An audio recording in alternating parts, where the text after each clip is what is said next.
وأصحابك يا سيدي يا حبيب الله. الصلاة والسلام عليك يا سيدي يا رحمة للعالمين. نحمده ونصلي ونسلم على رسوله الكريم. أما بعد فأعوذ بالله من الشيطان الرجيم. بسم الله الرحمن الرحيم.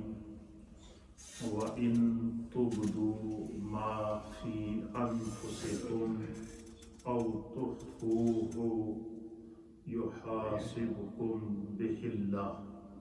صدق الله مولانا العظيم وصدق رسوله النبي الأمين الكريم. إن الله وملائكته يصلون على النبي يا أيها الذين آمنوا صلوا عليه وسلموا تسليما. اللهم صل على سيدنا ونبينا ومولانا محمد وعلى آل سيدنا ونبينا ومولانا محمد وبارك وسلم وصل علیہ. حضرات محترم، اللہ تعالیٰ کے فضل و احسان سے ہماری یہ ہفتہ وار مجلس ذکر و دعا اور درس و تدریس کا ایک بھرپور سلسلہ جاری و ساری ہے، اور احکام القرآن اس کا ٹاپک ہے. اور احکام القرآن میں احکام میت کا بیان جاری و ساری ہے. ہم مسلمان ہیں اور اللہ رب العالمین نے قرآن حکیم فرقان مجید میں ارشاد فرمایا کل نفس ذائقۃ الموت، کہ ہر نفس نے، ذی روح نے، جس نے اس دنیا کے اندر سانس لیا ہے، اسے موت کا ذائقہ چکھنا ہے. انشاءاللہ یہ احکام میت آپ تفصیل سے سنیں گے. آگے چونکہ یہ سلسلہ جاری و ساری ہے تو پھر میں اس پر بھی کوئی 2-3 دروس دوں گا کہ قیامت کی جو نشانیاں ہیں وہ کیا ہیں، اور قیامت جب آئے گی تو کیا ہوگا، اور اس کے جو سائن ہیں وہ کیا ہیں. انشاءاللہ اس کے اوپر بھی میں کچھ دروس تیار کر رہا ہوں، تاکہ بحیثیت مسلمان کو اپنی زندگی کے ساتھ ساتھ یہ بھی اس کے پیش نظر ہونا چاہیے کہ کائنات کی جتنی رنگینیاں ہیں ان میں سے کسی بھی چیز نے نہیں رہنا ہے. ایک دن ایسا آئے گا کہ اینڈ آف دا ورلڈ ہو جائے گا. اینڈ آف دا ورلڈ کا مطلب یہ ہے کہ کائنات کی ہر وہ شے جس کے اوپر مخلوق کا اطلاق ہوتا ہے، وہ اس کو جو ہے وہ فنا کی منزل سے گزرنا پڑے گا، پھر جا کے اللہ اس کو بقا کی منزل پر فائز کرے گا. تو ہر وہ انسان جو اس دنیا میں آتا ہے اسے اس دنیا سے جانا ہوتا ہے. اچھا، جو اللہ تعالیٰ نے ہمیں زندگی عطا فرمائی ہے، یہ اس کے اندر نشیب و فراز ہیں، آزمائشیں ہیں، دکھ ہیں، بیماریاں ہیں، تکالیف ہیں، اور اس کے ساتھ ساتھ جو ہے وہ اللہ کی طرف سے انعامات، اکرامات اور عطائیں بھی ہیں. تو اللہ تعالیٰ مختلف انداز میں اپنے بندوں کو جو ہے وہ انعامات بھی عطا کرتا رہتا ہے اور آزمائشوں میں بھی ڈالتا رہتا ہے. اور ساتھ ساتھ رسول کریم صلی اللہ تعالیٰ علیہ وآلہ وسلم نے دونوں مواقع، چاہے انعامات کی صورت میں انسان کو ملیں یا آزمائشوں کی صورت میں اس کے اوپر مصائب یا بیماریاں یا تکالیف یا آزمائشیں آئیں، تو ان تمام معاملات سے گزرنے کے لیے انسان کی رہنمائی اور تربیت کی گئی ہے، تاکہ انسان کا ایمان کسی بھی حال میں متزلزل نہ ہو، ایمان کمزور نہ ہو. ایمان جتنا مضبوط ہوگا اتنا اللہ رب العالمین کی طرف سے اس پر عنایات ہوتی ہیں. مثلا حدیث پاک کے اندر آتا ہے، اس کو امام بخاری نے صحیح بخاری کے اندر نقل فرمایا ہے، امام مسلم نے صحیح مسلم میں نقل فرمایا ہے. حضرت سیدنا ابو ہریرہ رضی اللہ تعالیٰ بیان کرتے ہیں، اور حضرت ابو سعید خدری نے بھی اس حدیث کو روایت کیا ہے کہ نبی اکرم صلی اللہ تعالیٰ علیہ وآلہ وسلم نے ارشاد فرمایا کہ مسلمان کو جو بھی تکلیف، وہم، حزن، ملال، اذیت یا غم پہنچتے ہیں، حتیٰ کہ یہاں تک کہ اگر اس کو کوئی کانٹا بھی چبھ جائے، کیا کہ مسلمان کے اوپر جو بھی بیماری آئے، آزمائش آئے، تکلیف آئے، پریشانی آئے یا کسی بیماری سے اسے گزرنا پڑے، حتیٰ کہ اس کو اگر کوئی کانٹا بھی چبھے گا تو اللہ تعالیٰ اس بیماری، اس تکلیف، اس آزمائش پر صبر کرنے کی وجہ سے، اس کانٹے کے تکلیف کو برداشت کرنے کی وجہ سے فرمایا اللہ تعالیٰ انسان کا گناہ معاف کر دیتا ہے۔ اتنا رحیم ہے، اتنا کریم ہے۔ تو جس انسان کو کوئی بیماری یا کوئی آزمائش آ جائے تو تکلیف تو ہوتی ہے آزمائش کے اندر، بیماری کے اندر، دکھ کے اندر، لیکن ہماری نیت کیا ہونی چاہیے، ہماری سوچ کیا ہونا چاہیے، ہمارا ایمان کیا ہونا چاہیے کہ اللہ سڑے تے مہربانی کر رہا، اللہ نہیں چاہتا کہ میں اس دنیا سے جاؤں تو گناہوں کو ساتھ لے کر جاؤں۔ تو کیا فرمایا کہ جو بندہ کسی بھی قسم کی کوئی تکلیف اگر انسان کو دنیا میں آتی ہے، چاہے کانٹا ہی کیوں نہ چبھ جائے، تو حضور علیہ السلام، اور یہ بخاری شریف کی حدیث ہے، امام مسلم نے اس کو نقل فرمایا، سرکار نے فرمایا کہ اس تکلیف کے صلے میں، اس پر صبر کرنے اور اس کی برداشت کے صلے میں اللہ تعالیٰ کیا کرتا ہے، انسان کے گناہ کو مٹا دیتا ہے۔ پھر اسی طریقے سے دوسری حدیث ہے، اس کو بھی صحیحین میں بخاری اور مسلم نے روایت کیا ہے، حضرت عبداللہ بن مسعود رضی اللہ تعالیٰ عنہ سے حدیث کے راوی ہے۔ آپ بیان فرماتے ہیں کہ نبی اکرم صلی اللہ تعالیٰ علیہ وآلہ وسلم کو فرماتے ہوئے میں نے اپنے کانوں سے سنا ہے کہ سرکار دو عالم صلی اللہ علیہ وسلم نے فرمایا کہ مسلمان کو جو اذیت پہنچتی ہے یا مرض ہو، اس کے سوا یا کچھ اور جو ہے وہ تکالیف ہوں، تو اللہ تعالیٰ اس کی سیئات کو گرا دیتا ہے، اس کے گناہوں کو گرا دیتا ہے اور اس کی نیکیوں میں اضافہ کر دیتا ہے۔ کیوں؟ کہ میرے اس بندے کو جسمانی تکلیف ہوئی ہے، بیماری آئی ہے، آزمائش میں آیا ہے، اس کے باوجود یہ اپنے رب سے غافل نہیں ہوا، اس کا ایمان متزلزل نہیں ہوا، اس کا اپنے رب پر کامل ایمان ہے کہ جس نے صحت دی تھی، بیماری بھی اسی نے دی ہے، وہ جس حال میں راضی ہو جائے اس کا شکر ہے۔ یہی وجہ ہے کہ اللہ کے حبیب علیہ الصلوۃ والتسلیم نے ارشاد فرمایا کہ مجھے مومن کی قسمت پر رشک آتا ہے کہ اسے ہر حال میں اللہ نے خیر عطا فرمائی۔ پھر سرکار نے اس کی وضاحت بیان کرتے ہوئے فرمایا کہ اگر اسے کوئی نعمت ملے تو وہ شکر کرتا ہے، اور اگر اس کے اوپر کوئی آزمائش آ جائے یا اس سے کوئی نعمت چھن جائے تو وہ اس پر صبر کرتا ہے۔ تو فرمایا میرے رب نے صبر میں بھی اس کے لیے جزا رکھی ہے اور شکر میں بھی اس کے لیے جزا رکھی ہے۔ تو اس لیے یہ جو آزمائشیں ہوتی ہیں، بیماریاں ہوتی ہیں، تکالیف ہوتی ہیں، دکھ ہوتے ہیں، تو ان سے گھبرانا نہیں چاہیے، استقامت کا مظاہرہ کرنا چاہیے۔ اللہ تعالیٰ جو ہے وہ اس کا اجر اتنا بڑا ہے کہ اتنا تکلیف نہیں ہے، اور اخروی زندگی کے لیے اللہ تعالیٰ کیا کر دیتا ہے، اور جتنا دنیا میں بندہ تکلیف کاٹے گا، بیماری کاٹے گا، اتنا اس کی آخرت کو خداوند قدوس اس کے لیے آسان بنا دے گا۔ کیوں؟ کہ وہ دنیا میں آزمائش سے گزر چکا ہے۔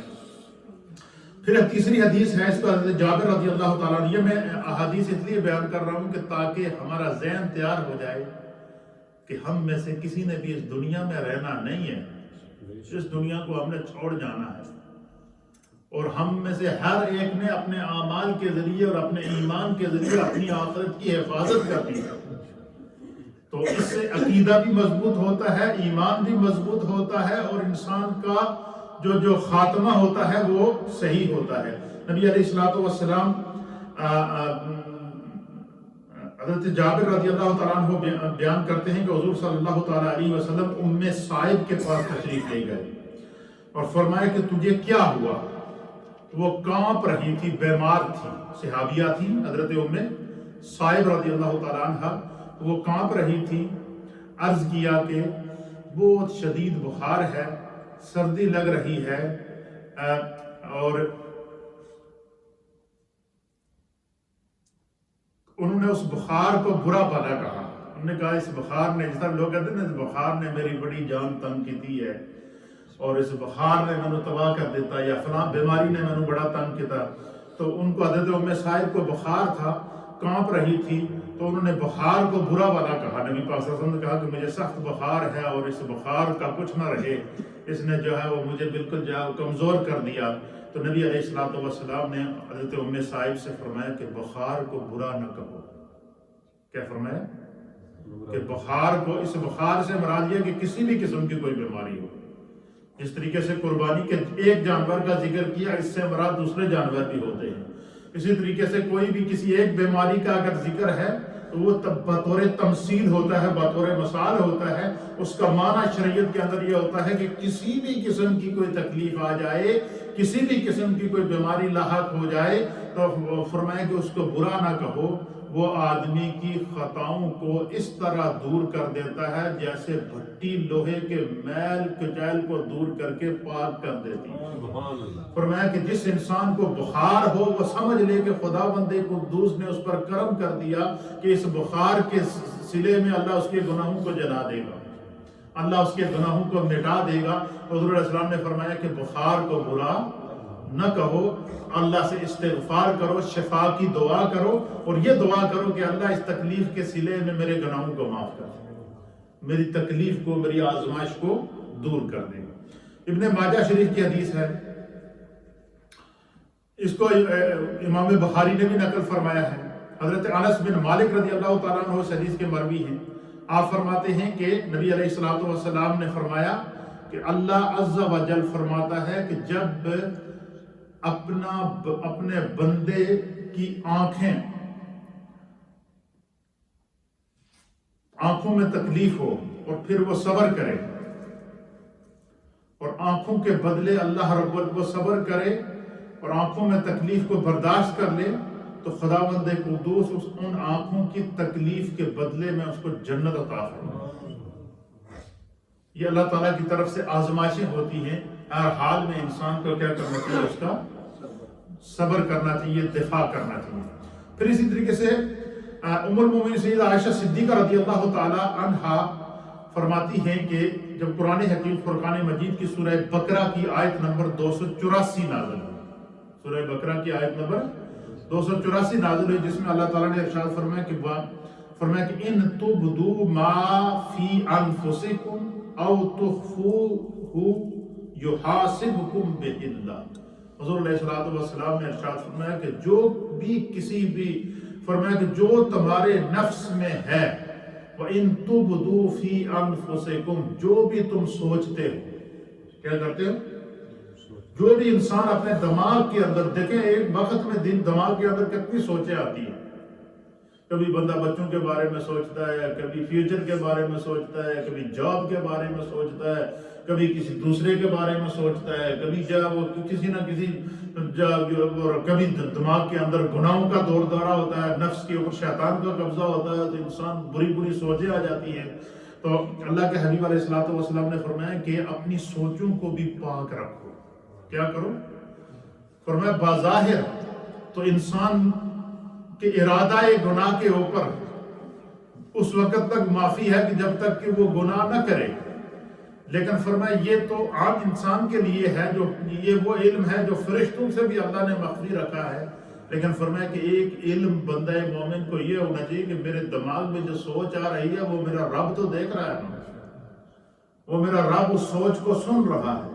اللہ نے فرمایا کہ وَإِن تُبْدُوا مَا فِي أَنفُسِكُمْ, جو کچھ بھی تمہارے سوچوں کے اندر, تمہارے نفسوں کے اندر, تمہاری دماغ کے اندر, تمہاری سوچ کے اندر, تمہارے تصور کے اندر اور تمہارے تخیل کے اندر جو بھی چیز جو خیال آتا ہے, چاہے تم اس کو ظاہر کرو او تخفوہ, یا اس کو چھپا کے رکھو, یحاسبکم بہ اللہ, اللہ تعالیٰ تم سے اس کا حساب لے گا.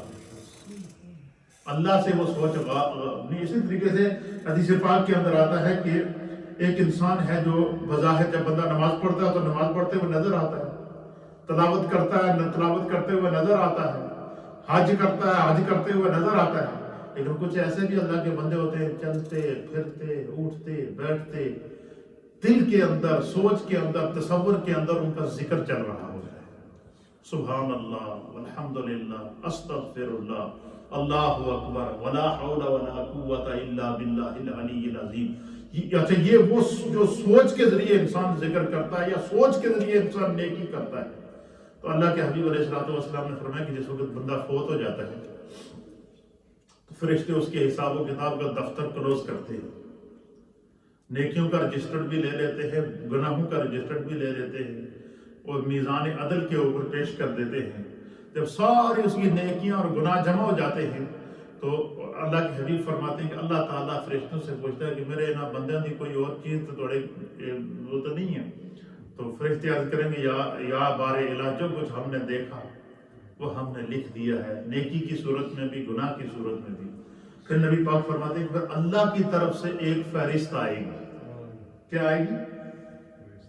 خدا کی طرف سے ایک فہرست آئے گی جو نیکیوں سے بھری ہوئی ہوگی، اس میں ذکر بھی ہوگا، اس میں تسبیح بھی ہوگی، اس میں تعلیل بھی ہوگی، اس میں استغفار بھی ہوگی، اس میں دوسروں کے بارے میں جو بندہ سوچتا ہے کہ میں فلانے کے ساتھ نیکی کروں گا، فلانا مشکل میں ہے اس کے کام آؤں گا، فرمایا خدا کی طرف سے ایک فہرست جاری ہوگی تو وہ فرشتے جو نیکیوں اور بدیوں کا رجسٹر لے کر آئے ان کے سامنے جب وہ فہرست آئے گی تو وہ کھول کر اس فہرست کا مطالعہ کریں گے اور وہ دیکھ کر حیران رہ جائیں گے۔ وہ فرشتے دیکھ کر کیا ہو جائیں گے؟ حیران رہ جائیں گے کہ بھائی اس کی گناہ، نیکی، سونا، جاگنا، ہر چیز ہم نے لکھی ہے، لیکن اتنی بڑی فہرست کہ کہیں اتنے ہزار دفعہ اس نے ذکر کیا، اتنی ہزار دفعہ اس نے تسبیح پڑھی، اتنی اس نے نیکیاں کی ہیں، اتنی اس نے نیکیاں کی ہیں، اتنی اس نے نیکیاں کی ہیں، تو فرشتے غور کریں گے کہ بھئی کہیں کوئی ہم سے بھول تو نہیں ہوئی، ہم نے تو اس کی ہر نیکی کو لکھا ہے۔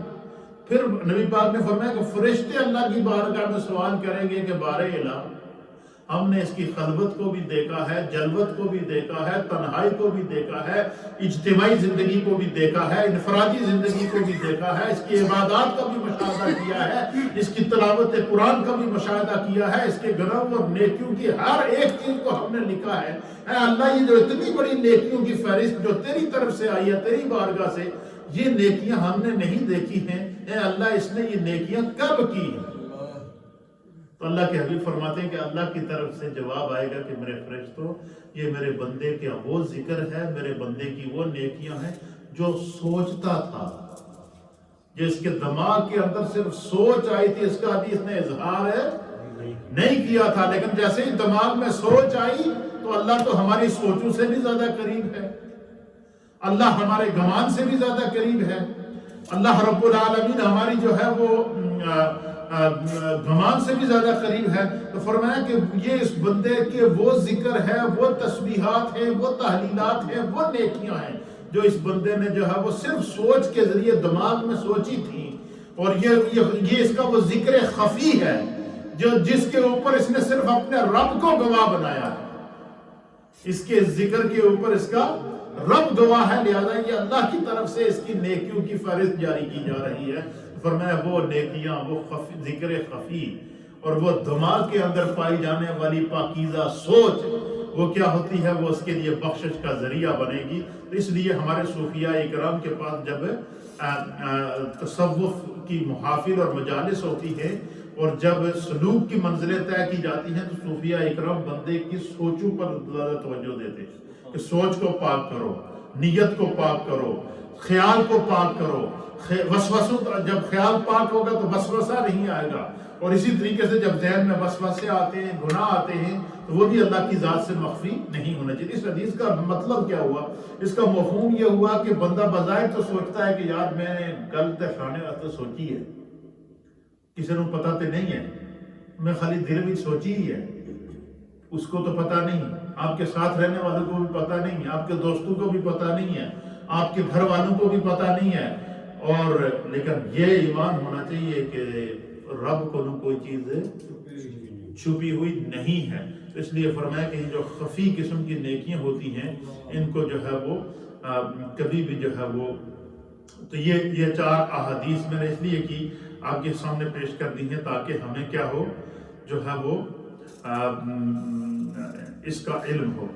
آج ہم اس درس کے آخری سیشن میں، پہلے ہم نے پچھلے درس میں نے آپ کی خدمت میں پیش کیا تھا کہ جب جاں کنی کا وقت ہو، روح قبض ہونے کا وقت ہو، تو اس کے اوپر، انسان کے اوپر کیا ہوتے ہیں، اس کے اثرات ظاہر ہوتے ہیں۔ تو جب اس کے اثرات ظاہر ہوں تو پھر جو اس کے قریب ہوں، اس کے رشتہ دار ہیں، عزیز ہیں، بیٹے ہیں، بیٹیاں ہیں، ان کی ذمہ داری ہے کہ وہ ان کے قریب کلمے کا ذکر کریں اور ان کا قبلہ رخ کر دیں، تاکہ جو ہے وہ اس کی جب روح قبض ہو تو اس کا قبلے کی طرف رخ ہو، اور اس کے سامنے کلمہ جاری پڑھنے سے جو ہے وہ کیا ہوگا کہ اللہ کرے گا اس کلمے کی برکت سے خدا اس کی زبان پر کلمہ جاری کر دے گا، اور پھر فرمایا کہ جو ہے وہ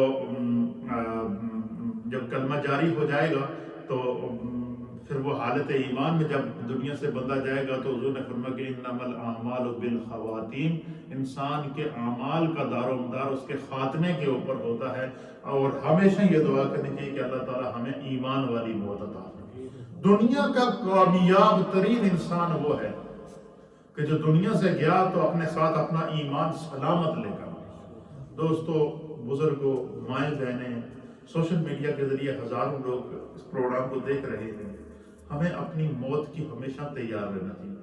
آگاہ اپنی موت سے کوئی بشر نہیں، ساماں ہے 100 برس کا پل کی خبر نہیں، اور ساتھ میں یہ ہمیشہ دعا کرنی چاہیے کہ یا اللہ جب بھی دنیا سے لے جائے تو ایمان سلامت لے کر جانا، ایمان سلامت لے کر جانا، ایمان سلامت لے کر جانا۔ اللہ تعالیٰ ہمیں دین کو سمجھنے کی توفیق عطا فرمائے۔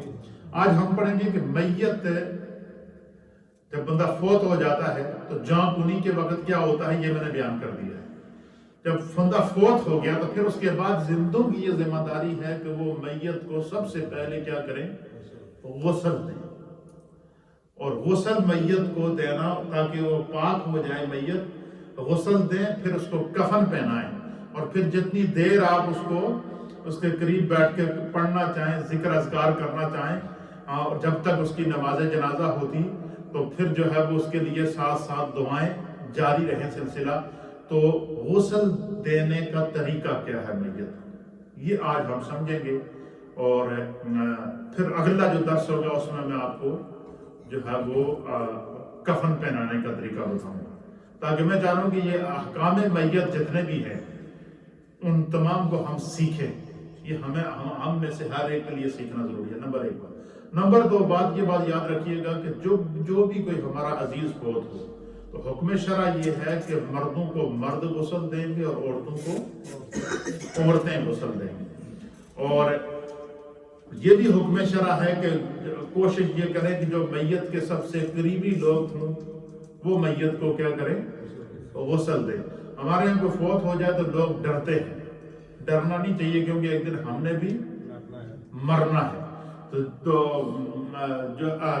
میت کو نہلانے کا طریقہ کیا ہے، اس کے اوپر علماء اور محدثین اور فقہاء نے لکھا ہے۔ امام اہل سنت امام احمد رضا محدث بریلی رحمۃ اللہ تعالی علیہ نے فتاوی رضویہ شریف کے اندر، اور اسی طریقے سے صدر الشریعہ بدر الطریقہ حضرت مولانا محمد امجد علی صاحب اعظمی رحمۃ اللہ تعالی علیہ نے بہار شریعت کے اندر، اور اسی طریقے سے تمام فقہاء اور محدثین نے کتاب الجنائز کے اندر اس پورے طریقہ کار کو بیان فرمایا ہے کہ میت کو نہلانے کا طریقہ کیا ہے۔ فرمایا کہ جب بندہ فوت ہو جائے تو کیا کیا جائے، ایک تخت، یہاں تو شہروں کے اندر مسجدوں کے اندر باقاعدہ یہ بنے ہوتے ہیں تخت، جو غسل خانہ ہوتا ہے میت کے لیے، اس میں ساری سہولتیں موجود ہوتی ہیں، لیکن جب دیہات کے اندر کوئی فوت ہو تو اس کے لیے تخت بنا ہوتا ہے، یا تو پھر لکڑی کی یا چارپائی ہوتی ہے، چارپائی کے اوپر باڈی کو رکھتے ہیں تو اس کو غسل دیتے ہیں۔ تو تخت ہو یا چارپائی ہو تو اس کو سامنے رکھ کے تو فرمایا کہ پہلے کوشش کی جائے کہ اس کو دھونی دی جائے۔ تو یہاں پر شہروں کے اندر اس ایریے میں سارے اس طرح کے انتظامات آلریڈی موجود ہوتے ہیں، تو اس کو دھونی وغیرہ دی جائے۔ دھونی سے مراد یہ کہ وہ جس کو لوبان وغیرہ کہتے ہیں، جس سے خوشبو آئے، تاکہ کوئی کسی قسم کی وہاں پر کوئی مہک، اچھی مہک ہو جہاں غسل دیا جائے میت کو۔ تو فرمایا کہ جو ہے وہ میت کو پھر اس تخت کے اوپر سیدھا لٹایا جائے۔ کیا کیا جائے؟ سیدھا میت کو لٹا کر پھر جو ہے وہ ایک چادر لے کر، چادر کا ٹکڑا لے کر میت کی ناف سے لے کر گھٹنوں تک اس کو ڈھک دیا جائے. یہ وہ حصہ ہے جو کیا ہے، فرض ہے، جس کا چھپانا، جو سطر جس کو کہتے ہیں، جس کا چھپانا فرض ہے، اس کو رکھ کے پھر میت کے کپڑے جو ہے کیا کر دیے جائیں، اتارے جائیں. اور اس طریقے سے تو اتارنا مشکل ہوتا ہے، تو کینچی کے ساتھ سائڈوں سے اس کو کاٹ کے کیا کر دیا جائے، الگ کر دیا جائے. تو پھر جو ہے وہ چونکہ آج کے دور کے اندر بڑا جدید دور ہے، ہر قسم کی سہولت موجود ہے. آج کل تو وہ موجود ہوتے ہیں، دستانے موجود ہوتے ہیں جو پہن کر غسل وغیرہ دیا جاتا ہے. تو پہلے دور میں اس طرح کے گلوز وغیرہ موجود نہیں ہوتے تھے، تو حکم ہوتا تھا کہ ہاتھ کے ساتھ کوئی کپڑا لپیٹ کر سب سے پہلے باڈی کو جو ہے وہ اس کے لیے پانی تیار کیا جائے گا. جو پانی ہوگا وہ نیم گرم ہونا چاہیے. اور گاؤں اور دیہات کے اندر جو اس کے لیے حکم یہ ہے کہ وہ کوئی نیم وغیرہ کے اس طرح کے پتے ہوتے ہیں، بیری دے پتے، بیری کے پتے ہوتے ہیں جو اس کے اندر ڈالے جاتے ہیں. تو اگر وہ نہ بھی ہوں تو پھر بھی ایسا کوئی، لیکن پانی اس طرح ہونا چاہیے کہ جس طرح زندہ آدمی غسل کرتے ہوئے احتیاط کرتا ہے پانی زیادہ ٹھنڈا نہ ہو، نیم گرم پانی ہو. جس طرح عام بندہ غسل کرتا ہے اس طرح کا پانی باقاعدہ چیک کر لیا جائے. آج کل تو ماشاءاللہ شاور وغیرہ بھی لگے ہوتے ہیں، ٹوٹیاں بھی ہوتی ہیں، لیکن گاؤں دیہاتوں میں یہ سہولت نہیں ہوتی. پانی باقاعدہ گرم کیا جائے، گرم کر کے اس کو باقاعدہ نیم گرم، چاہے گرمیاں ہوں یا سردی ہوں، کوشش کیا جائے کہ پانی کیا ہو، مناسب ہو، جو ہے وہ نیم گرم ہو.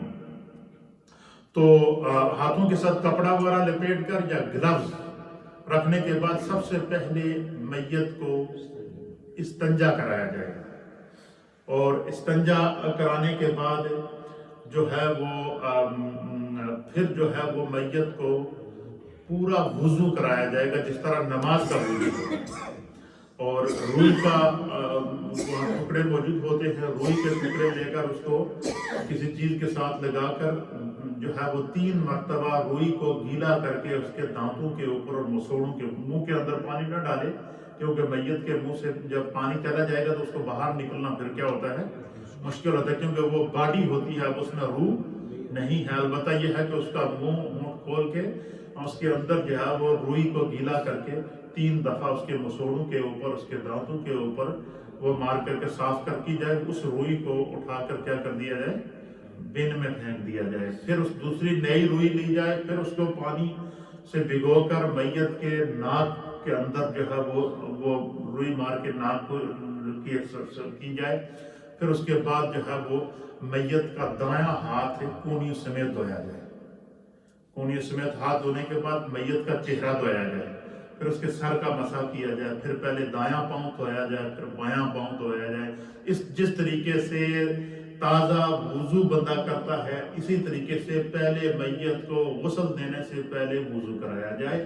اور غسل کے باب کے اندر میں نے آپ کی خدمت میں مسئلہ بیان کیا تھا کہ زندہ بندہ جب غسل کرے تو اس کو بھی چاہیے کہ نبی پاک کی سنت ہے کہ وہ سب سے پہلے تازہ نماز کی طرح وضو کرے اور پھر غسل کرے. غسل کرنے سے پہلے مکمل وضو کرنا یہ بھی سنت ہے. چاہے بندہ زندہ غسل کرے وہ بھی نہ غسل سے پہلے وضو کرے، اور اگر بندہ فوت ہو جائے تو اس کو غسل دیتے وقت کیا کیا جائے. غسل دینے والے لوگوں کے لیے ضروری ہے کہ وہ جو ہے وہ خود باوضو ہوں. غسل دینے والے لوگ کیا ہوں، خود باوضو ہوں. اور کوشش یہ کی جائے کہ جو میت کے قریبی رشتہ دار ہیں وہ ہوں. اور اگر کوئی قریبی نہیں ہے تو جس کے اوپر آپ کو بھروسہ ہے، اعتماد ہے، نیک ہے، صالح ہے، اس سے آپ اپنی باڈی کو یا اپنے رشتہ دار کی، عزیز اقارب کی باڈی کو غسل دلوا سکتے ہیں. اور بعض لوگ ہوتے ہیں جن کو مقرر کر دیا جاتا ہے، جن کے اوپر بھروسہ ہوتا ہے. لیکن کوشش یہ کرنی چاہیے کہ ہمارا کوئی بھی عزیز فوت ہو، مرد ہو تو اس کے گھر کے مرد غسل دیں، اور عورت ہو تو اسے گھر کی عورتیں غسل دیں، کیونکہ یہ وہ آخری سفر ہے کہ اس کے بعد ہم نے پھر قیامت میں ملنا ہے. تو پورا وضو کرانے کے بعد پھر اس کا طریقہ کار یہ ہے کہ میت کو بائیں کروٹ پر لٹایا جائے. کیا کیا جائے؟ 4 بندے غسل دینے والے ہوں کم از کم، جو میت کو پکڑے اور بائیں کروٹ کے اوپر کیا کریں، میت کو لیٹا کر دائیں کروٹ کو اوپر کر کے پہلے دائیں جسم کے دائیں حصے کو، دائیں کروٹ کو دھویا جائے، دھونے کے بعد پھر میت کو کیا کیا جائے، بائیں کروٹ پر لٹایا جائے، بائیں کروٹ پر پھر دائیں کروٹ پر لٹا کر بائیں کروٹ کو دھویا جائے، اس کے اوپر پانی بہایا جائے، پھر جو ہے وہ صابن لے لیں یا کوئی ایسی کوئی شیمپو وغیرہ ایسا ہو کہ جو حلال چیزوں سے بنا ہوا شیمپو ہو وہ لے لیں، تو میت کے سر کے اوپر، داڑھی کے اوپر، اسی طریقے سے عورتوں کے ساتھ اسی انداز سے وہ اس کو پورے جسم کے اوپر وہ صابن وغیرہ لگا کر آرام کے ساتھ پھر اسی طریقے سے پہلے دائیں حصے کو دھوئیں پھر بائیں حصے کو دھوئیں. اور جس وقت یہ بھی فرمایا کہ غسل کے دوران اگر کوئی جو لوگ ہیں ان کی بھی ذمہ داری ہے، مثلا اگر کسی نے کسی کے جسم میں کوئی عیب دیکھا غسل دینے والے، تو یہ نہیں کہ وہ باہر نکل کے ڈھنڈورا پیٹنا شروع کر دے جی کہ میں نے اس کے جسم کے اوپر دیکھا. اور بعض وہ ہوتے ہیں کہ مثلا بعض لوگوں کو کسی بیماری کی وجہ سے، تکلیف کی وجہ سے جب فوت ہو جائے تو اس کا رنگ پھیکا پڑ جاتا ہے یا کالا پڑ جاتا ہے، تو بندہ باہر آ کر بیان کرنا شروع کر دے. فرمایا کہ میت کے جسم کے اوپر کوئی بھی عیب دیکھو تو اس کو بیان نہ کرو.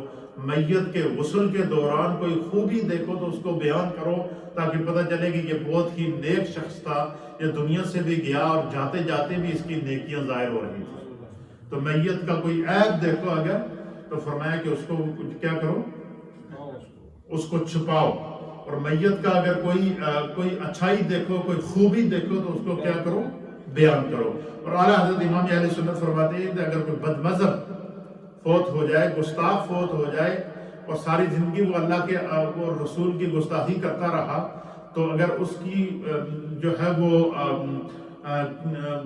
کوئی صورت خراب ہو جاتی ہے یا چینج ہو جاتی ہے، تو عبرت کے لیے اس کو بیان کرو، تاکہ لوگوں کو پتہ چل سکے کہ یہ شخص دنیا میں دین کی حرمتوں کو پامال کرتا تھا، جو اللہ اور اس کے رسول کی شان میں گستاخیاں کرتا تھا، تو اس کا خاتمہ بھی جو ہے وہ بڑے عجیب و غریب انداز سے ہوا ہے.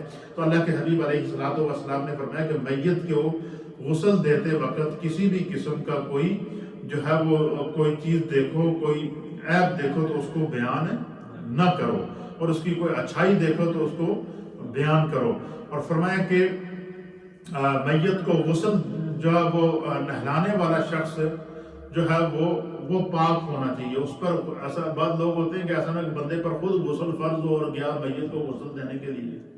اللہ تعالیٰ ایسی وبا سے ہمیں بچائے. میں اس لیے بیان کر رہا ہوں کہ یہ چیزیں ہمارے علم کے اندر ہونی چاہیے. اس لیے فرمایا کہ جو ہے وہ جب میت کو غسل دو تو باوضو ہو کے غسل دو. اور اگر کوئی کسی بندے نے غسل دینا ہے، بندے کو پتہ چل جاتا ہے کہ فلاں فلاں نے غسل دینا ہے، تو اگر بندے کو کوئی شبہ ہو تو اسے چاہیے کہ وہ غسل دینے سے پہلے خود غسل کر لے، تاکہ جسم کیا ہو، پاک ہو.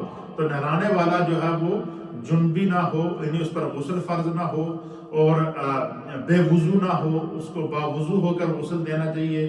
قریبی رشتہ دار ہوں تو زیادہ اچھا ہے، اور اگر قریبی رشتہ دار نہیں ہو تو جو امانت دار شخص ہو جس کے اوپر آپ کو بھروسہ ہے، وہ اس سے آپ کہیں کہ آپ ہمارے اس بھائی کو یا ہماری اس بہن کو، کسی خاتون کو کہہ سکتے ہیں کہ آپ ان کو غسل دیں.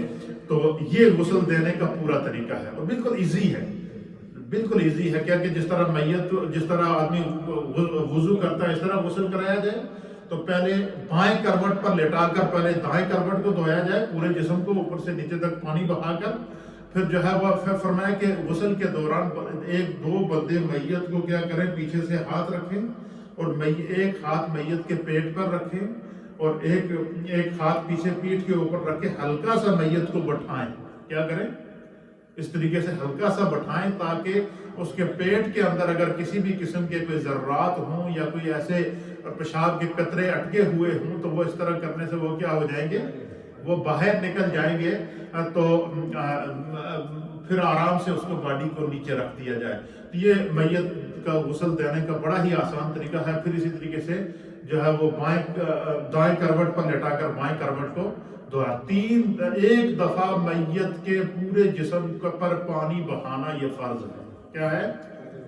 اور 3 دفعہ پانی بہانا یہ سنت ہے. اور اچھے انداز سے صفائی کرنے کے بعد پھر جو ہے اس کے بالوں کو آپ سیدھا کریں. پھر اس کی اگر داڑھی ہے تو داڑھی کو سیدھا کریں اور نرم کنگھی کے ساتھ آپ کنگا کر کے باقاعدہ جس طریقے سے بندہ دنیا میں غسل کر کے تیار ہوتا ہے اسی طریقے سے اس کی باڈی کو بھی غسل کر کے بڑے شاندار انداز میں تیار کیا جائے. یہ اللہ کے حبیب علیہ الصلوۃ والسلام نے ہمیں طریقہ بتایا ہے. تو غسل کے ساتھ پھر اس کے بعد پروسیس کس کا کون سا شروع ہو جاتا ہے؟ کفن کا پروسیس شروع ہوتا ہے. تو غسل دینے کے بعد پھر جو کفن ہے تو اس کا احکام میں بیان کرتا ہوں تاکہ ایک ہی باب کے اندر آ جائے. تو 3 منٹ آپ کے 4 اور لگیں گے. کفن مرد کے لیے کفن کے 3 چادریں ہوتی ہیں. کتنی ہوتی ہیں؟ 3 کپڑے مرد کے لیے اور عورت کے لیے 5. عورت کے لیے کتنے ہیں؟ 5 ہیں. اور